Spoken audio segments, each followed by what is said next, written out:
Miriam Little, thank you so much for coming and being a part of our Voices Over Cancer podcast. You and I have been friends for, man, seems like a long time. Yeah. How many years you think? Probably since I started at the cancer center about 8 years ago or Wow. so. Wow. So yeah, so we've known each other for a long time.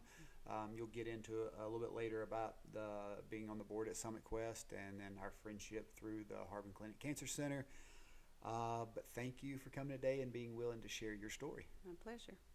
So why don't you start by telling us just a little bit about who you are, maybe share a little bit about your family, and we'll just start from there. Okay.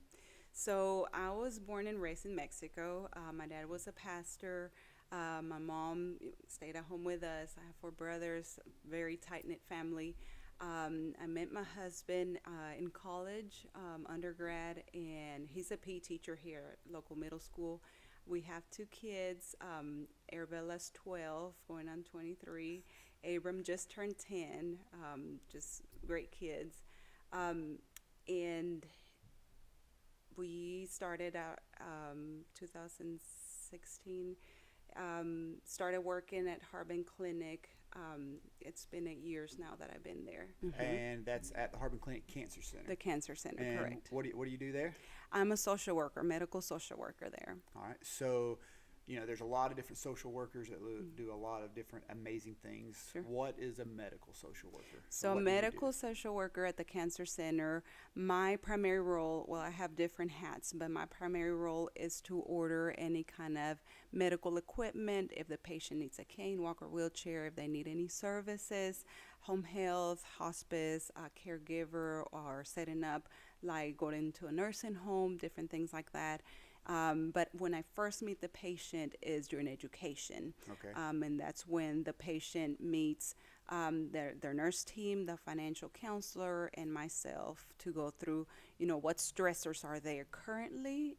That might be a baseline of them already having a lot of stressors before cancer or the stressors that come because of the diagnosis. Sure. So you're you're definitely frontline. You're one of the first people that the patient, once they know that they have cancer and that they're going to start treatment, either radiation or chemotherapy, they come, they sit down with you, and you kind of get that baseline. Like, this is our starting point. Yes. What can I do to support you? Correct. And I do like a guideline of several questions to see, how are you doing physically, emotionally, spiritually.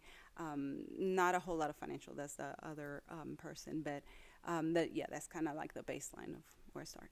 So you really, again, like, you're on the front line and you get a glimpse into not only their diagnosis, their treatment, but also like their home life. Yeah. So whether they have children involved, whether they're married, they're single, Right. What kind of support that they have and what they may need. Right. I like to start out, it's kind of lighthearted. Tell me about yourself, your support system. Tell me what kind of things you enjoy doing. What were you doing before the diagnosis? Just kind of break the ice, but it tells me a lot of what is important to them, their priorities. If they go to church, if they have any supports in different areas that play into part later on in more deeper questions. And I can only imagine that you just see a wide variety of people who come in and maybe just have an overwhelming amount of support to get them through this journey. Right. And then some that come in and unfortunately they may not have any support at all. Correct. That is very true. And there is, like, in one day, they can be both extremes. It's just kind of hit or miss as far as when they come in. Is that every patient has to go through the education portion, right? So you pretty much see everybody who comes through the door. Correct. Unless they have had treatment, even if it's not in our location, if they had treatment, or if they had a different treatment, like they had chemotherapy and now they're switching to oral therapy or anything. But yeah, for the most part, I see every patient mostly. Wow. So what do you see as the biggest challenge for you, because you're having these countless individuals come and sit across from you, and they're at a very vulnerable place in their life. Absolutely. And they're reaching out to you in hopes that you can help put some pieces together to give them support. What has been the greatest challenge that you faced, not for the patient but for you, having to deal with this day in and day out? So depending on the patient, how much they want to open up, because at that point, I think they have waited a long time. You know, they have the consult with the doctor, they have a plan of action, then they have to wait a period of time, usually about 2 weeks, for insurance to approve. And that waiting game, I think, can be very demanding, taxing on the person. Right. If they feel like, okay, my cancer is advanced, I have to wait on this, and now this education that seems pointless. But sometimes they come in and say, okay, finally we can move forward. Right. And depending on how much they open, sometimes on a day-to-day can be very taxing emotionally. You know, when you talk to somebody and they open up and they have like their deepest, darkest fears, that I might ask a question, like a simple question, but that might trigger something else, and they just, pour out. Sure. And that, I try not to take it home, but it can be taxing, Right. for the soul. So now, but what you're speaking of, the waiting game and all that, that's what you see as the biggest challenge for the patient. Correct. Right. So also, though, I wonder, or I ask, what is your biggest challenge, not for the patient, but to be an individual that sits across the table and to, when we interact with people, we try to help carry the burden. And if you take a small portion of the burden day after day from people coming to you, you eventually end up with a handful that can be difficult to carry. So, Right. do you work out? Do you, My outlet. spiritual? So does that make sense a It little does, bit? Yeah. yes, So what do you do absolutely. to keep healthy? So what has helped me a lot through the years, is to have a lot of self-care. Not only physically, I do like to run, work out, just, maintain myself, not just for physical shape, but just that release. I think the adrenaline, gets built up, and that helps to release that. I also like to extend myself, journal sometimes, or talk to, a bouncing, to a person, to let, not the specifics, but just the emotional impact. Sure. That helps a lot. The difficult part of that is when I'm not able to do something to help the patient, to help release some of their stress, to help relieve some of what they're going through, especially if it's like a younger family, or really at any age. There's the challenges that they come up with that I can do nothing about. Sure. Wow. So also, you've been on the board with Summit Quest, kind of transitioning from like what your Absolutely. paid job is, but then because of what you do for work, you were connected, to Summit Quest through, I guess, connecting resources to different families. But you've been on the board now since probably almost 8 years as well, right? Yes, that's correct. So can you speak a little bit about what it's like being on the board for Summit Quest, and what it's like to be able to, I guess, interact with those families outside of the medical setting? Absolutely. So it's been a blessing to be part of the board, just to see in the connecting dots of, I met you just the other day, you expressed this need, and here's a resource. And not just like physical research per se, but also the emotional support that I'm able to see, connecting the dots, and then seeing the children and interacting with the families outside of the medical field. Right. Is very, I embrace that a lot. It really helps to see, okay, this is a hard journey, but you're not at it alone. And then you get to experience some fun things that maybe otherwise your children or you wouldn't be able to Sure, experience. Sure. And I know you've been really involved with a lot of our outdoor programming. So you've been paddleboarding with families, you've been rock climbing with families. You also have been very active with our Circle at the Summit program, which is the program that provides support for the entire family. And then over the past couple of years, we've really focused a lot on our Moms Moving Mountains group. So it's our female-focused support group where women can come together to support one another. Right. I know recently you guys went to the Atlanta Botanical Gardens. You've done the glass blowing event. What have you kind of seen, like with, or experienced, I guess, with those groups of women coming together? It is such a neat experience, because like, no matter the playing field of where their background, or financial status, or where they're at, is like one thing that brings everybody, one thing is common, is the diagnosis, but also just the ability to communicate and support one another is such, just very embracing, that we can just all come together and not talk about work, not talk about the diagnosis, just have the experience and to embrace that together. Yeah, I think that sounds perfect. So, shifting gears a little bit, which is kind of why you're here today, in July.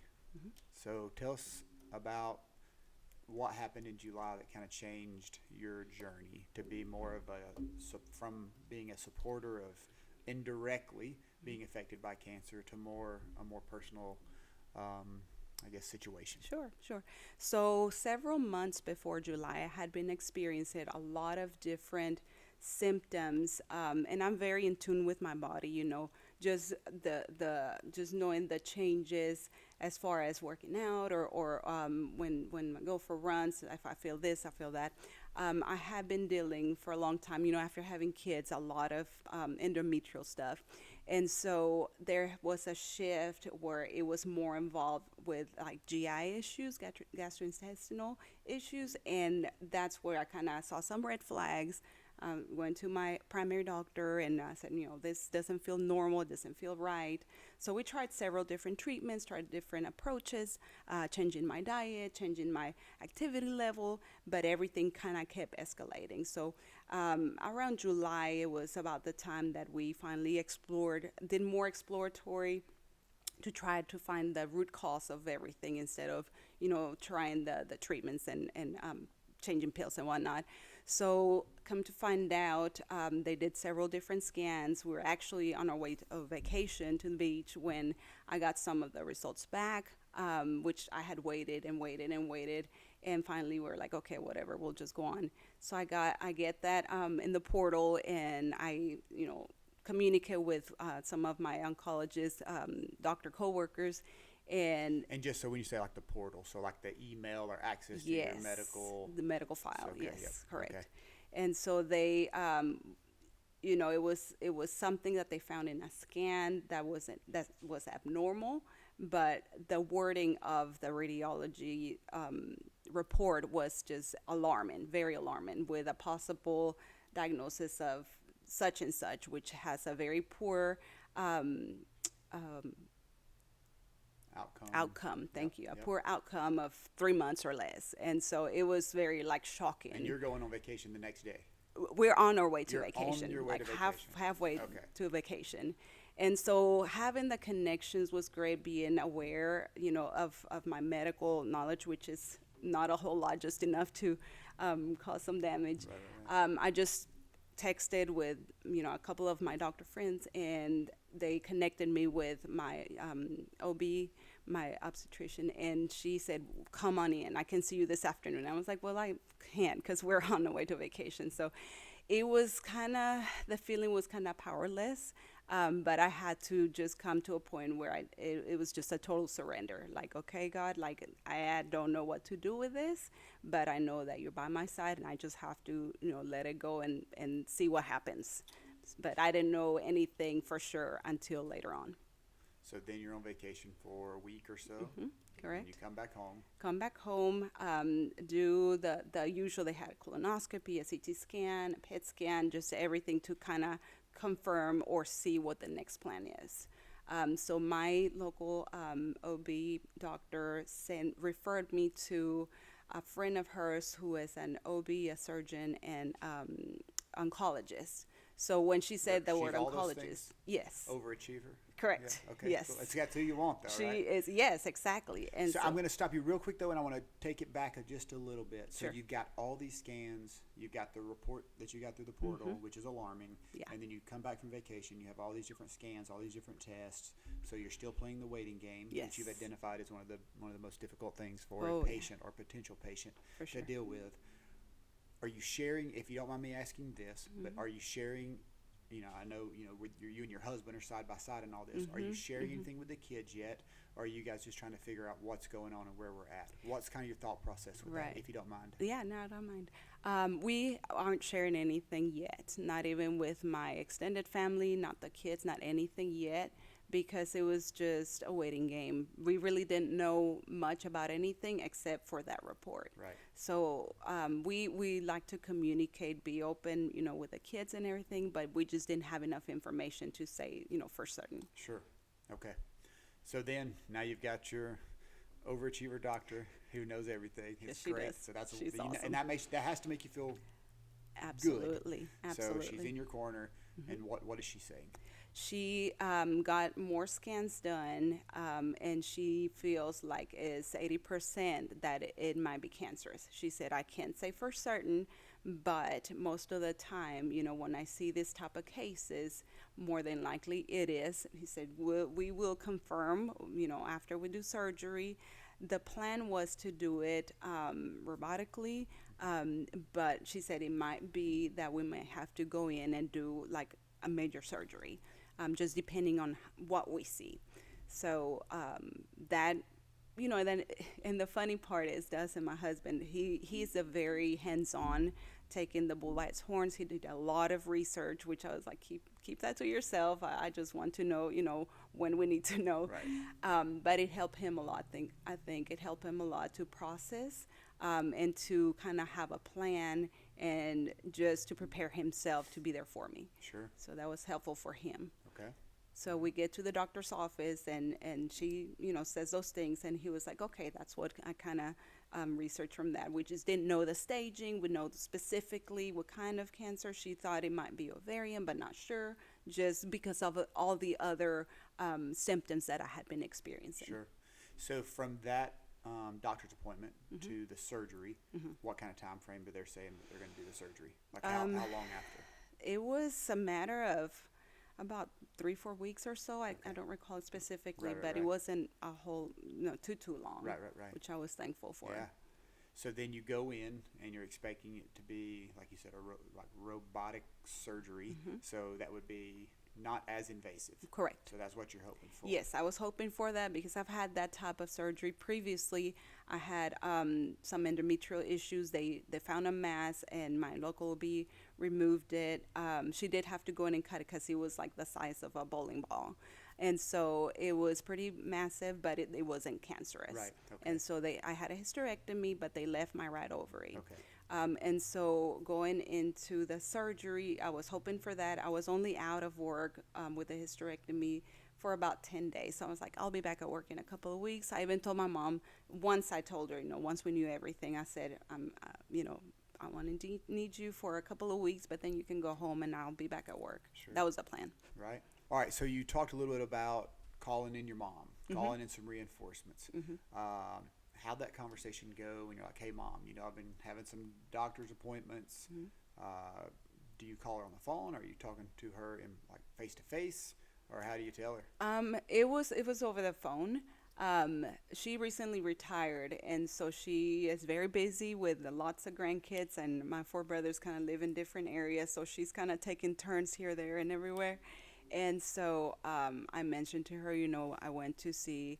I kept it kind of on the downside, downplayed it all, at the beginning, just saying, my local OB, and then she's gonna send me to another surgeon, but I never said oncologist until after I saw her and I knew that we needed surgery and this was the possibility. That's when I told her. And she didn't break, at first. She's a very strong woman. My father passed away. It's been about 10 years ago. And so she has learned, to just keep it strong. Sure. And so she's been with me through all the different surgeries. When I had the 2 babies, she stayed with me, several times. And so I said, this is what's happening. I went to see the specialist, and she's an oncologist, surgeon, OB. And so this is the plan. This is the date. I would like to have you for a few weeks, and we'll go from there. Okay. So. All right. So you get up, and then it's time. The day of the surgery is finally here. And what does that look like? So 2 of my brothers came with her, and they kind of we did blessing, we did communion, just things to kind of help. Our faith has been very strong for us, and I really feel like that has helped us through everything. And so just having that community that really just helped emotionally to prepare me. I really wasn't nervous. A lot of people ask, "Oh, are you nervous?" And what is your expectation? And I was just like, no, I try not to let the nerves get me. Kind of like when you're going to a race or an interview or anything like that. Don't even think about it until you're there, and then you don't have time to think about it, kind of thing. Sure. So yeah, the day of the surgery, everybody was amazing. The hospital has great staff and very reassuring. So I felt okay. I think I was more nervous the first CT scan that the doctor sent me for, because I heard the diagnosis code that they have to put in order for insurance to pay. He said ovarian cancer mass. And I was like, well, wait a minute. Yeah. We don't know yet. We have to do the biopsy. But that hit me harder than it did on surgery day for some reason. So then how'd surgery go? Surgery went amazing. Unfortunately, she did have to go in and cut me open, pretty significant. And because once she got there, she saw not only was the mass, embracing the ovary, but also kind of like tentacles grabbed onto part of the colon, the appendix, and the small intestine. So she, of course, had to go in and detach everything. And individually, she said it was kind of like a bowl that has sand, and you turn it upside down, and some of the particles around, the belly area. So she had to individually burn them and cut them. So it was very extensive. Right. So then how long are you in the hospital? I was probably shy of 2 weeks. Wow. Just with the recovery. The day after the surgery, or no, the same day, I was like, okay, let's get up, let's get moving. I don't want to be here longer than I need to. Staff was great, and it was like staying in a hotel with a big cut, but it was good. But I just wanted to get back home to my babies. So 2 weeks and you come home? Something like that. Yeah, and then no issues whatsoever after that, I right? wish. Smooth sailing? No, not at all. The plan went out the window, going back to work in 2 weeks. Nope, not at all. So what happened? So after surgery, even before leaving the hospital, I think I stayed a couple of days extra because I developed, I was just starting to shiver. I developed some fevers, low-grade fevers, just enough to have infectious disease doctor come in and say, hey, what's going on? We need to keep an eye. So I developed an infection. I think when they did internally removed everything, there was a couple of pockets of infection. Right. And so they had me they put a PICC line and did self-administering IV antibiotics at home. But so to make sure I understand correctly, though, you were discharged, so they found some infection. Mm-hmm. They start you on oral antibiotics. Yes, correct. You do get to go home. Yes.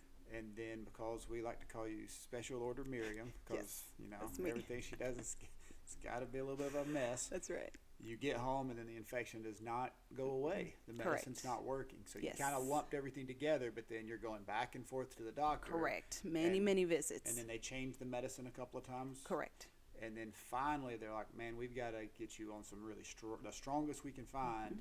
And they put a PICC line in. Yes. Which, can you describe what a PICC line is? Yes. So a PICC line, which I was terribly nervous about getting that, because they basically insert a tiny little straw that they insert here, but it goes all around to close to your heart to insert the antibiotics. And that made me, just kind of nervous and fearful. But that went very well. I had a couple of mishaps at home of self-administering something that I'm not familiar with. I'm not a nurse. You have the IV line that stays exposed, and then you have to hook up your own IV bag. You flush the line, hook up your medicine, and then how long did your IV bags? How long did that usually take each time? 30 minutes or so. 30 minutes or so. I had it put it in the timer. If you do the right drip. So it should take about 30 minutes. Correct. And then you flush the line again, and you have to do that twice a day? 3 times a day. 6, 2, and 10 o'clock. Okay. And then you have to go at least once a week, right? And then the medical staff have to check you out again to make sure you're doing it right? They actually send a nurse to my home, a home health nurse, which, being on the side of the medical, me sending the home health, like, you have to have certain criteria, not being able to get in and out of the house and certain things. I'm like, I don't qualify for that. But given the circumstance, I did. Sure. So that was like a little mind shift that I had to just let go of that. And so did the IV antibiotics through the PICC line, is that what finally cleared up your infection? No. They had recommended doing that for 3 weeks. At the end of the 3 weeks, I had a mishap where I didn't dial the right dose, and it kind of rushed into my body, and I had a reaction. And that's always a great idea because it dumps straight into your heart. So Right. no big deal. Okay. Right. Yeah, So yeah. of course I freak out. I call my nurse. I'm texting with the doctor, and they're like, what are your symptoms? It's okay. And thankfully my mom was there too, and my husband, and they both helped me, and lots of prayer, and Right. went to bed. And the next day, or even a couple of days before, which I'm getting ahead of myself. Sure. But I also, in between, I had decided to shave my head. Okay. So you can We'll go back to that then. Okay. So we'll finish this story. Okay, so pin on that. So the night before, my fevers had been at 99, just 99.5, just right there at the cusp of not quite a fever, but just enough to know that something's wrong. And of course, I would come back and do a couple of CT scans that try to drain the fluid, put a little drain so it could just drip and no more fever. But Try they to didn't drain have- out some of the infection. If they could find the pocket of infection, they could drain that out to help Correct. your IV antibiotics. But they really didn't have much success with Correct. that. Okay. They did not. So at the end of the 3 weeks, I had that mishap where the flush of antibiotics comes to my body.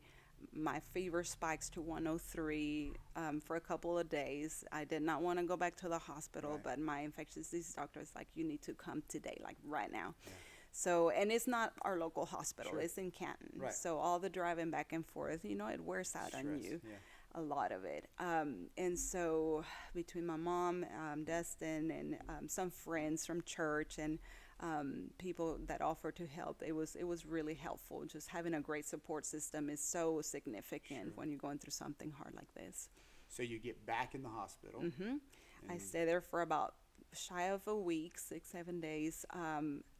Of course, you go to the hospital and the fever's gone. Like, there's no more fever. I don't know Right. why you're here. Right. But I was still having the symptoms, a lot of different things that were not, normal. Sure. And so they keep me for about 5 days. The fever goes away. They change the antibiotic. And I had, my levels were all over the place. My iron, my, liver enzymes, my white blood count. So a lot going through that, a lot of waiting. And I didn't feel like a patient. Like, they removed the PICC line, and I was walking around. I was going down to the cafeteria, with limits, of Sure, course. sure, sure. But it was almost like, what am I doing here? But Right. But I they just, needed to keep you close, yes, but you were feeling good enough to like, can I get out of here? yes, Right. yes. So that's what cleared up the infection finally, Correct. that last stay. And honestly, I feel like that was in place, like God's way of saying, you're doing too much, you need to slow down, and if I need to put you back, that's what I'm going to do. And that just being at rest, full Right, rest, right. without, the home duties and the kids and the pets and all of Right. that. Life. Yes. Right. Nice. So at this point, have you got your official diagnosis? Yes. So the official diagnosis was given on the day of surgery, August the 16th. Okay. And what was that? It was ovarian cancer, stage 2. Okay.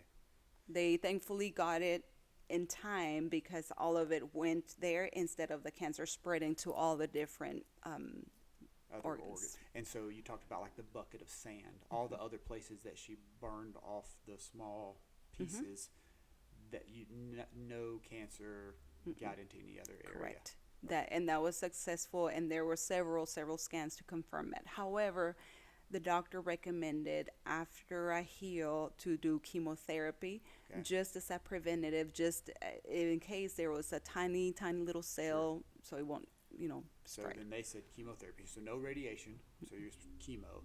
But now with all of the infection and all those kind of set the time a little bit further back from when you were initially supposed to start treatment. Yeah. Every time you're like, hey, we should start treatment. Yes. Then you're like, oh no, got to deal with this infection because you can't really. They don't want to juggle both of those things at the same time. Correct. Okay.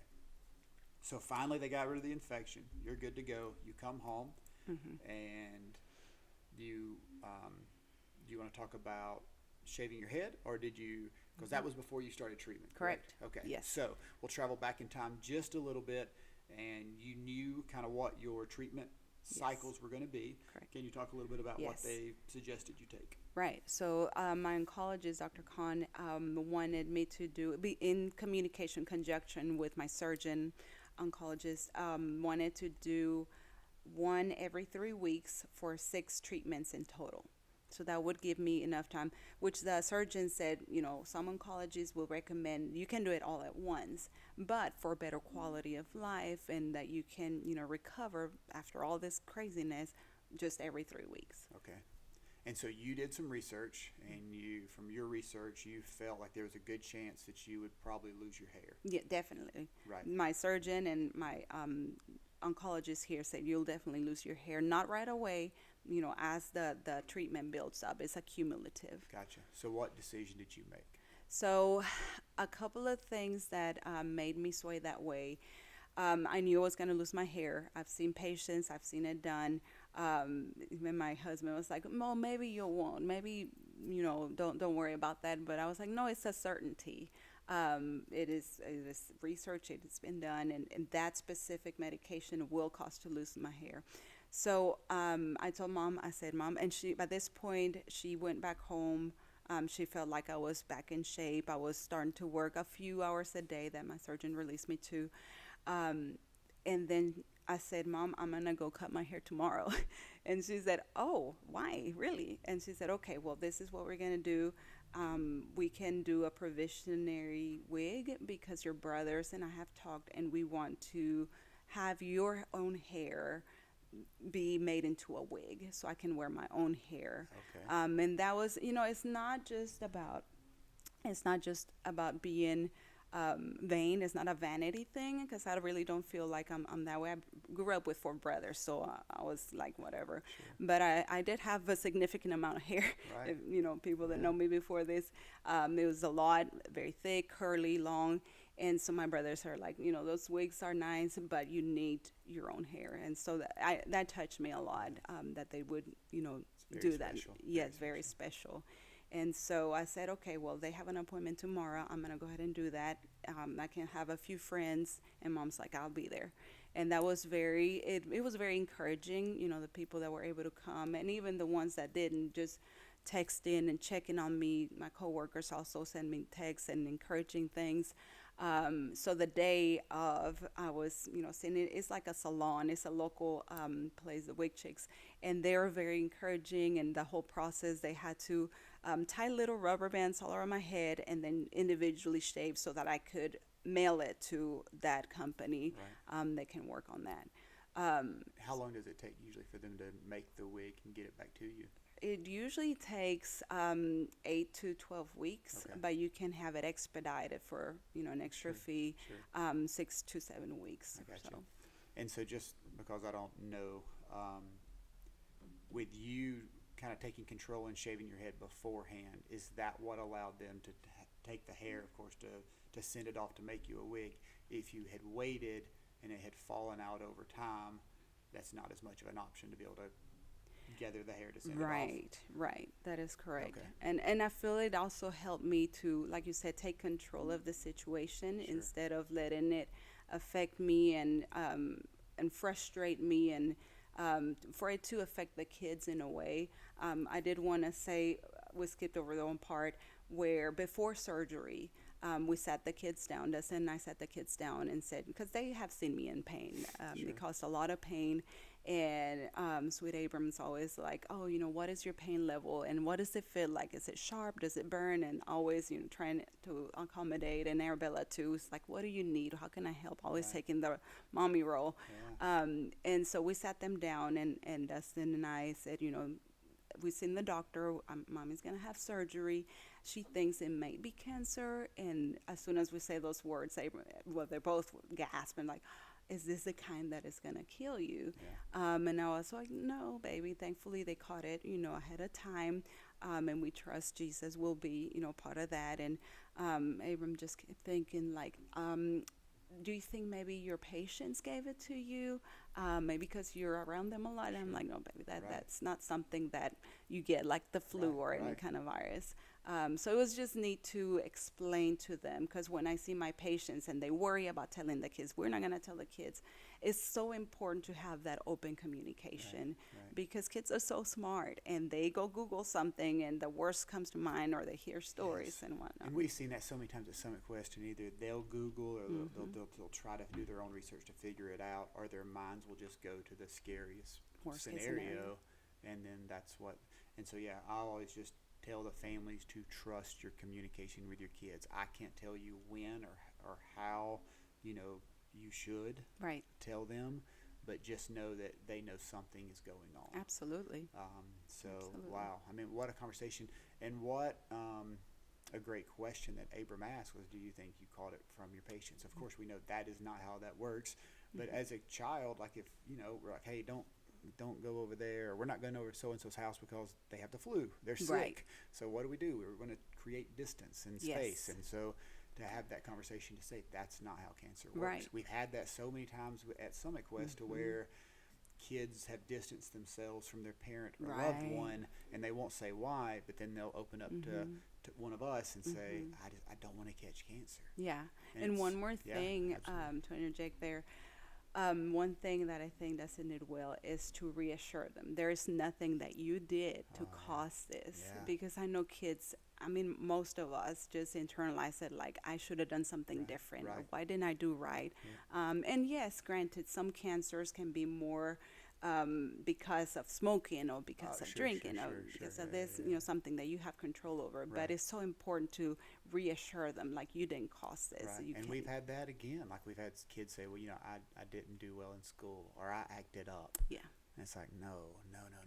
That's not how that works. And to be able to have the conversation to remove that fear Yes. is to set them up for more like success. It's kind of Right. like what you did with your hair. Like, I want to control this, and having that time of communication lets you maintain some control. Correct. So that's really good. And they were there when I shaved my hair too, and Right. they, played with the ponytails Sure. and took pictures, made great memories. Even the last strand, I asked if I could shave it myself, and so that was a neat experience, just to again take control of the situation. Wow. So you've done that, and then you started your chemotherapy. So how many treatments have you had so far? So far, I've only had one. Okay. I had it a few weeks ago. I have the second one coming up, couple of weeks from today. But the first one was great. After going through all that I went through and You're the just ready to get it surgery. started. Oh yeah. So you Yeah. pull into the parking lot that you've pulled in 5 days a week for 8 years, and you get your stuff together and you walk in those doors. But this time, you don't take a left to go to your office. You take a right, and you go sit in the chair. What does that feel like? So even pull into the parking lot, I purposefully park in a different place as a patient. Oh, wow. Just as a significant, like, I'm coming in as a patient, not a social Yeah, worker. very intentional. Yes, and my manager even said, you leave the laptop at home, you leave your notebook, we're going to protect your area. You are a patient. And even beforehand, I talked about the education. I told my coworkers, I want to be treated as a patient, no special treatment. I want to watch the video. I want the financial counselor to their part, the nurse, everything as it's supposed to be. Because I want to have that experience as a patient and know, and maybe even suggest some changes, because you get into the routine and you just do it just because it's another patient, check it off the list. And I want to make this experience better for the other patients to come. Sure. So who goes with you on your first day? My first day of treatment, my mom was there and Dustin was there. They took turns because you're only allowed one patient at a time, one caregiver at a time, in the treatment room. Sure. And so Dustin, comes in, kind of gets all, he's very likes to know kind of the plan. Sure. And so he went in and kind of did that part, stayed with me a little bit, and then had to head back to work and handling the kids and all that. And my mom comes in and she stays, through the rest of the treatment. It's an all day thing. How long were your treatments? About 6 hours or so. About 6 hours. Yeah. And I think that's another thing a lot of people don't understand unless they've been connected to the journey is most people would never imagine you're going in to get chemo that you can be there 6-8 hours. Right. I mean, it's, not everybody has that type of treatment. Right. But a lot of them do. It's not like come in, get a shot, high five, go home. Mm-mm. So yeah, that's a tough deal. It And so was. you're going to go, tell me again, your treatment schedule is once a month Once every 3 weeks Once every for 3 6 weeks. treatments. for 6 treatments. Mhm. All right. And And- having the nurses that I've worked with that we're become friends and acquaintances, and having them on the other side as a patient, it was a shift. I had to mentally treat them not as my peer, but as they're my nurses. They're watching out for, different symptoms, different things. So it was a neat transition, and relationally, I think it connected us to a different level. Sure. What do you see? I know you're early. It's a little odd, special order Miriam. Your journey, I won't say it's been a long time, but it's taken you a long time to start your treatment. Right. So you're very young in the treatment journey, but you've also had all these other setbacks. At this point, what do you see has been the greatest challenge that you've had to face? A couple of different things. I think, like I mentioned before, having a good support has been important. Right. Not only for the transportation, because at one point my mom, bless her heart, she does a lot. She did a lot for me. She doesn't feel very comfortable driving a lot of distance, especially if it's at night or any weather issues. So there was one period that I had to reach out to my friends, to my church, and say, hey, I don't know what to do about these appointments in Canton. And very quickly, everybody tells you, hey, let me know if you need anything. Right. Let me know. Well, as a patient, it's hard to let people know. I don't know if it's the pride or if it's you don't want to bother. As a 2 in the Enneagram, I do everything. I can do it. But of course, I was down. I was not able to drive. I was not released from surgery to do all those things. So having the courage to say, hey, I do need help is huge. I think that was a big challenge mentally for me, to let go of that and just say, hey, I do need help. I do need transportation, because usually I'm the one setting up transportation. And seeing all the possibilities that are out there, which are very limited. I think that's one of the biggest challenges that our patients face is transportation. And SunMedQuest has been so gracious to help bridge that gap between the hospital, Harbin Clinic, and the patients. But I think that's a big challenge, to accept that you do need help and to ask for the help. So I'm going to flip that just a little bit and try to gain some understanding. If you are I don't want to say a caregiver, but if you're an outside resource or a support, so you're a friend of someone, we won't go as close as like spouse or mother, because, your husband and your mom have been absolutely amazing. I mean, just so, but if you're a friend of someone, how forceful should you be? Because a lot of times if you're on the outskirts and you say, hey, do you need anything? Just let me know if you need anything. Right. We're opening the door, but you also don't want to be like knocking on the door like, hey, I'm coming to pick you up for treatment. And you're like, I'm not ready for you to take me to treatment. Or so like, how forceful are you supposed to be? Or what's some advice for those people? That's a hard question. It's a good question. For me, depending on the person and the relationship, I think it's got a lot to do with the relationship. When you know somebody to the level of, hey, checking on you, how are you? Oh, I'm good. Today was a good day. Or I'm okay. Just keep praying. It's the usual. You get those one-liners. But as the person asking the question, to say, how are you really? How are you really? Yes. What's the real answer? Yes. Not the automatic response answer. Right. And to say, I had a good friend that would checking in, what do you need? Yeah. Instead of saying, just let me know, just give options. Hey, I can come by on this day. I can bring you a meal. I can pick up the kids. Give them options. I think having those options, it helps. It's easier as a patient to say, this works for me. Yeah, that's very wise. Instead of saying, oh, I know, knowing the bills are coming in, Sure. instead of saying, oh, I'll be praying God provides. Yes, we know that. Right, We right. know that He does.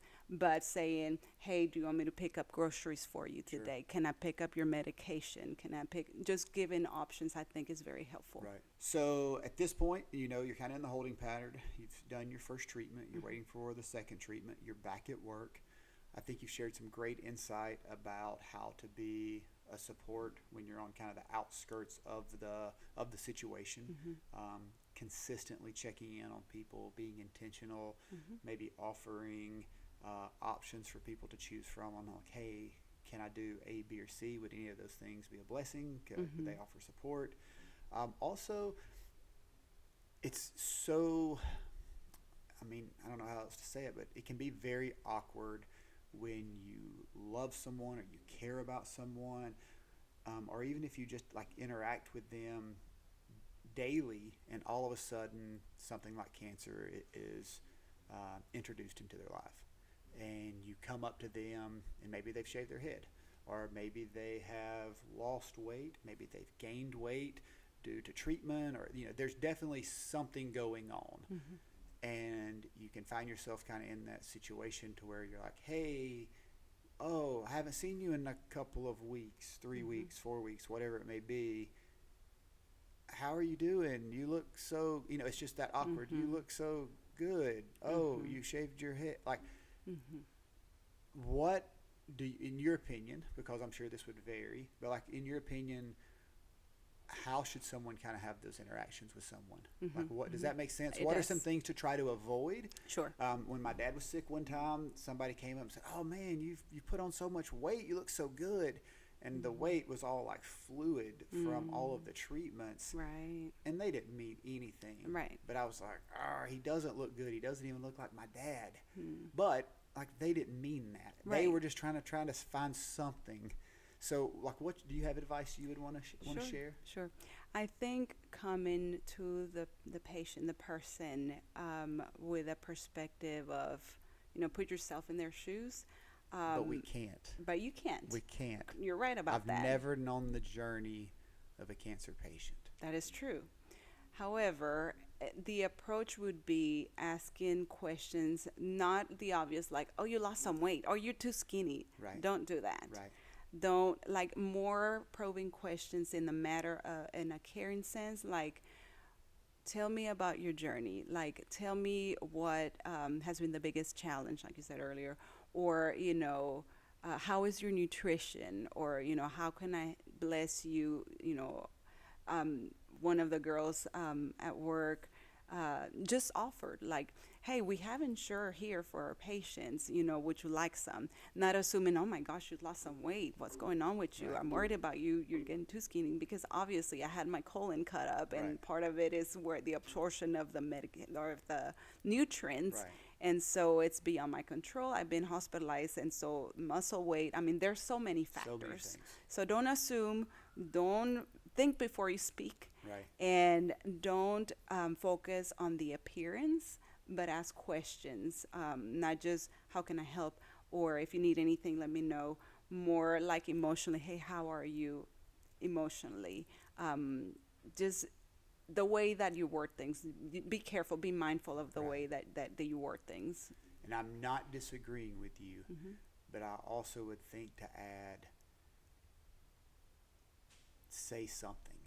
Don't be so Yes. scared you're going to say the wrong thing that you Yes. don't say something. 100%. And I think too, especially when you're close to someone, whether it's your loved one or your friend, and they go through something, like it hits you, and it's not about you, of course, it's about the person going through the journey. But you're also looking at the possibility of, what if this was me?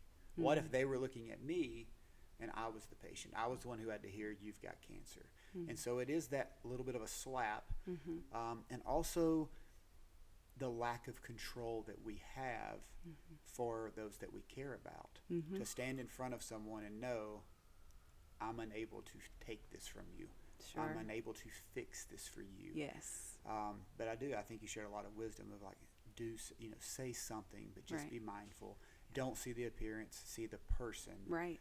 And just check in on them. And two, I think relationally, things might shift because friendships are there and they provide a lot of support.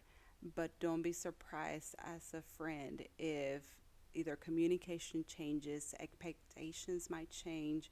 It's not about you, it's about the person going through that journey. Sure. Be available, but don't be offended if they're not available for you. Very wise. Very wise. Because you do have to realize they're going through a whole lot. They're juggling so many new things. Exactly. And give them grace. Exactly. Yeah. A lot Wow. of grace. Yeah.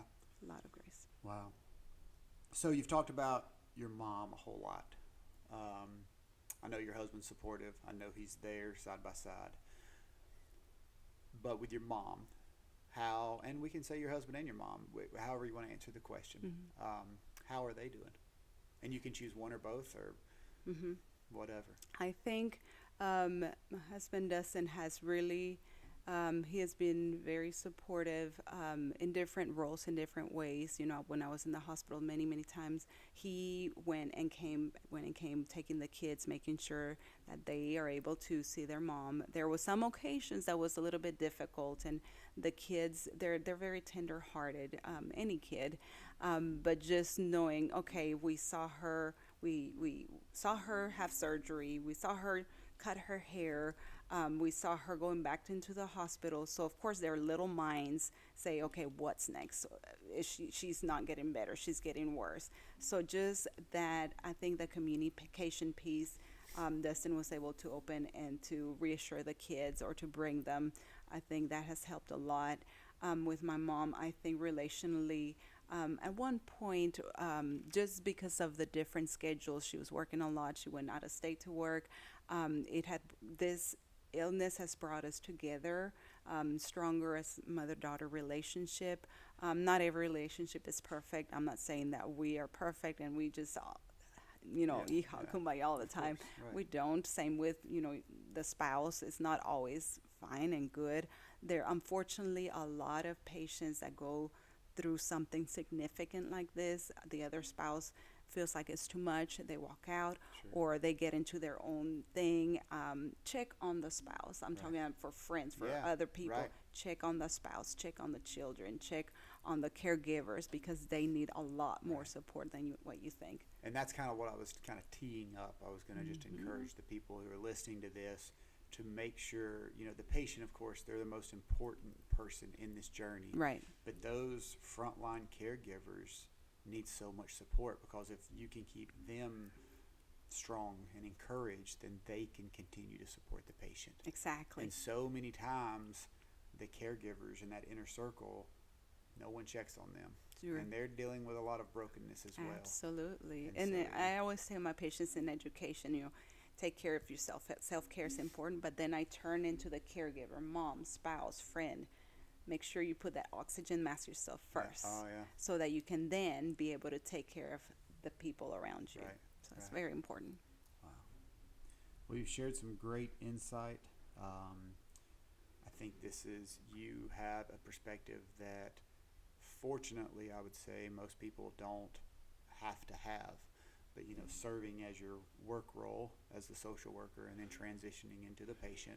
And then now having the very unique perspective of working and being treated during the same time frame. You've shared a lot of insights. So I wanted to thank you for being willing pleasure. to do that. I wanted to add one more thing. Yeah. The transition of having such an active lifestyle, and doing, the workouts and running and the nutrition, is just as important as the treatment as well as resting. For me, has been a shift and even some mental turmoil from time to time, thinking and reminding myself, like, this is temporary. My body mass, the muscle and things that I have, worked so hard, not as an image thing, but even mentally getting all the stress out. It has been a very helpful thing to have something like oncology rehab. And I'm not saying that you have to go through rehab or have the specific kind, but just doing something to work yourself to get to where you would like to be, to where I would like to be, where I once was, is a slow progress. So give yourself grace with that. Sure. Just going for a walk, going for a hike with the kids, or little things that build you up to where you would like to be, I think is super important. Yeah. So Physically and mentally. correct. And again, I have not walked this journey, so my advice is only from the outside. But a cancer diagnosis can often seem like it's all encompassing, and it takes all of the focus. Like the individual is only focused on their cancer, and like what you're saying is try to find things that are a little bit outside of cancer to remind you what you're fighting for. Right. Go for that walk. Exactly. Sit on your porch and watch the birds. Yes. Journal. Find something that's not necessarily when is my treatment, when is the next medicine, when is the next scan, when is the Absolutely. next whatever. Yeah, there's something so healing about being in nature, and just for me connecting with God outside of church, outside of the norms, not in a religious way, but just that vertical connection. It's just been very helpful. So to close out, I know that you had one of your friends start a GoFundMe page. I wanted to see if that would be okay if we would put the link up on the Yes. video. Absolutely. And Thank you. then I know that some other friends created an amazing T-shirt, and those are available as well. Can we Correct. also share maybe a photo Yes. and share a link if people want to order Absolutely. a shirt? And the funds would kind of go to help support you during the journey that you're facing right now. Greatly appreciate it. Yeah. Is there anything else you want to close with? I don't think so. Just take it day by day. Take everything, with gratitude. I heard a podcast one time that says there's a part of your brain that can either complain or focus on gratitude. It cannot do both. So choose to focus on gratitude. Yeah. Choose to focus on the good things that you have. Sure. So that's So let us all just take time to be thankful. exactly. And thank you today for sharing your story and coming by. And My we pleasure. will check in with you soon. All right. All right. Thank you. Bye-bye. Bye.